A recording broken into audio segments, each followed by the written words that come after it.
नमस्कार दोस्तों, आज के हमारे इस वीडियो में मैं आपके लिए अधिक मास में प्रतिदिन सुनी जाने वाली गणेश भगवान की बहुत ही सच्ची घटना सुनाने वाली हूँ। अगर आपको ये कहानी पसंद आए तो नीचे कमेंट बॉक्स में गणेश जी की जय अवश्य लिखें। तो आइए सुनते हैं गणेश जी और उनकी सच्ची भक्त की कहानी। एक गाँव में एक बुढ़िया माई अपनी इकलौती बहू शांति के साथ रहती थी। शांति बहुत ही चालाक थी। शांति का पति सुरेश दूसरे शहर में काम करता था और कभी कभी ही घर आता था। बुढ़िया माई गणेश भगवान की परम भक्त थी। वे दिन रात उनकी पूजा अर्चना किया करती थी। शांति अपने सास को बिल्कुल भी पसंद नहीं करती थी। एक दिन बुढ़िया माई गणेश भगवान की पूजा कर रही थी। तभी शांति ने कहा, माँ जी, आप सारा सारा दिन बस पूजा करती रहती हैं, घर में कोई भी काम नहीं करती। इतना बड़ा घर है, मैं सारे घर का काम अकेले कैसे करूं? कम से कम आप घर की सफाई कर लिया करो। बुढ़िया माई ने कहा, बहू, मुझे आंखों से कम दिखाई देता है, इसलिए मैं कोई भी काम नहीं करती। उसकी बात सुनकर शांति गुस्से में चली गई। शांति को पता था कि उसकी सास को ठीक से नहीं दिखता, इसलिए वे अपने लिए पकवान बनाकर उनको सूखी रोटी खाने में दे देती थी।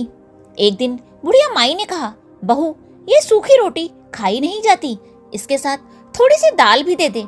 तब शांति ने कहा, माँ जी, 2 महीने से आपके बेटे ने एक भी पैसा नहीं भेजा है, दाल कहाँ से लाऊं? यह सुनकर बुढ़िया माई को बेटे की बहुत चिंता होने लगी। उसने कहा, बहू, तुमने ये पहले क्यों नहीं बताया? पता नहीं मेरा बेटा किस हाल में होगा, कहीं वह किसी परेशानी में ना हो। मुझे तो ठीक से दिखाई भी नहीं देता।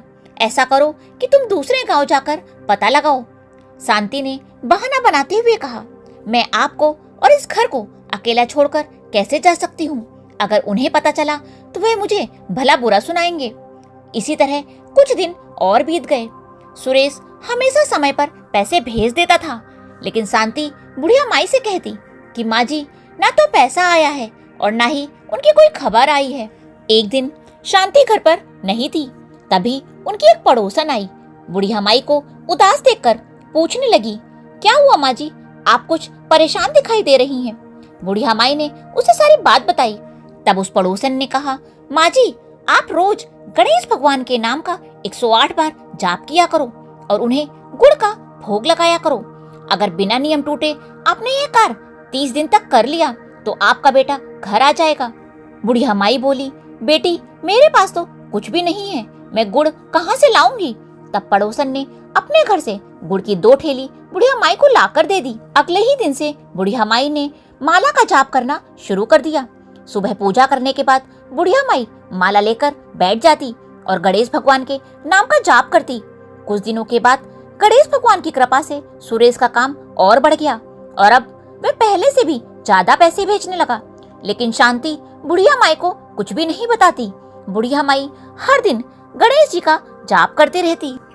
कुछ दिनों के बाद शांति को पता चला कि उसकी सास बेटे के घर आने के लिए माला का जाप कर रही है, तो उसे डर सताने लगा कि अगर इनके ये जाप पूरे हो गए और मेरे पति वापस आ गए तो मेरी सास उन्हें सारी बात बता देगी, और यदि मेरे पति को ये सब पता चला तो वह मुझे घर से निकाल देगा। इन सब से बचने के लिए उसे एक उपाय सूझा। जब बुढ़िया माई सो गई तो शांति ने उसकी माला में से एक दाना निकाल दिया ताकि उसका जाप पूरा ना हो सके। अब माला में 107 ही मोती रह गए। अगले दिन बुढ़िया माई ने रोज की तरह ही माला से जाप किया, लेकिन उसे पता नहीं चला कि उसमें एक मोती कम है। इसी तरह बुढ़िया माई के 30 दिन पूरे हो गए, लेकिन उनका बेटा घर नहीं आया। अगले दिन उसने गणेश भगवान की पूजा करी और बोली, हे भगवान, मुझसे क्या भूल हो गई जो आप प्रसन्न नहीं हो रहे हो? मेरे बेटे को घर भेज दीजिए, मुझे और कुछ भी नहीं चाहिए। उसी दिन रात को जब बुढ़िया माई सोई तो गणेश जी ने उसे दर्शन दिया और बोली, हे माई, तेरी बहू ने माला में से एक मोती कम कर दिया था, इसलिए जिस माला से तुम जाप करती थी वे अधूरी थी, लेकिन तुम्हारी भक्ति और सच्चे प्रेम से मैं तुमसे बहुत प्रसन्न हूँ। अगली पूर्णिमा के दिन तुम्हारा बेटा घर वापस आ जाएगा, लेकिन तुम्हारी बहू ने मेरी पूजा में विघ्न डाला है, इस कारण से वो अपने पति को नहीं देख पाएगी। यह कहकर गणेश भगवान अंतर ध्यान हो गए। अगले दिन बुढ़िया माई ने शांति को स्वप्न की सारी बात बताई। यह सुनकर शांति बहुत शर्मिंदा हुई और रोने लगी और उसने बुढ़िया माई से माफी मांगी। जैसे जैसे पूर्णिमा का दिन पास आ रहा था, शांति की आंखों की रोशनी कम होती जा रही थी। पूर्णिमा से ठीक एक दिन पहले रात को वो बिल्कुल अंधी हो गई। अगले दिन सुबह होते ही उसका बेटा घर वापस आ गया। बुढ़िया माई उसे देखकर रोने लगी। सुरेश ने जब अंधी शांति को देखा तो उसने उसका कारण पूछा। तब शांति बोली, यह सब मेरे कर्मों का फल है। गणेश भगवान मुझसे रुष्ट हो गए हैं। यह कहकर उसने सारी बात अपने पति को बता दी। सुरेश को बहुत गुस्सा आया। उसने कहा कि तेरे साथ ठीक ही हुआ है। मेरी माँ को कम दिखाई देता था, इसलिए तूने इसका फायदा उठाया और उनके साथ धोखा किया है। अब तू इस घर से निकल जा। तब बुढ़िया माई बोली, इसे तो गणेश भगवान ने पहले से ही दंड दे दिया है। मुझे पता है कि अगर आंखों से ना दिखाई दे तो इंसान कितना लाचार हो जाता है। तू इसे यहीं रहने दे। शांति रोते हुए अपनी सास के चरणों में गिर गई और दोनों से माफी मांगने लगी। तब उसकी सास ने कहा, बहू, तुम 30 दिनों तक गणेश भगवान के नाम का जाप करो। यदि भगवान प्रसन्न हो गए तो तुझे माफ कर देंगे। शांति रोजाना माला लेकर भगवान के नाम का जाप करने लगी।